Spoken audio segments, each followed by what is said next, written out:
For tens of thousands of years, people have made their marks on Cresswell Crags. Inside these caves, there's art from the Ice Age. But we're being led into a darkness that just a couple of hundred years ago was terrifying for those living near here. And they etched their fears onto every surface. Here we've got a chamber which is absolutely covered in witch marks, the ceiling and all the walls. And what these are here for is in order to ward off evil of all sorts. It could be witches, but it probably includes evil spirits, demons, that kind of thing. So they're properly frightened, the people who are making these, of what might be in this cave.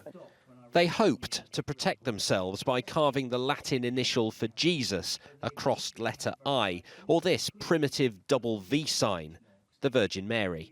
And this is the largest collection of these medieval mystical shields ever found.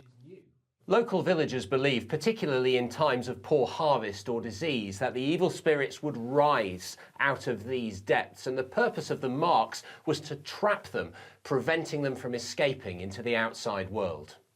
But for decades, their desperate markings were mistaken for mere graffiti, even by the staff here. It took two cavers on a tour to recognise the significance. We were both looking along this wall behind, and we did pick up a couple of the sort of conjoined V's. But they're quite faint, but both of us knew that that was the sort of thing that we'd seen in other locations. You never really thought that it would go to escalate to anything like this at all. Their discovery means that markings intended for evil spirits can now be deciphered by historians.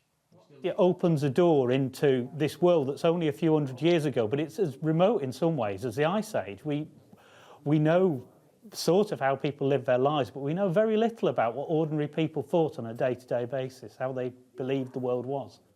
We can only speculate about what our ancestors expected to emerge from these caves, or whether the writing on the wall changed anything. But it sheds new light on what it means to be afraid of the dark. Ben Chapman, News at 10, Derbyshire.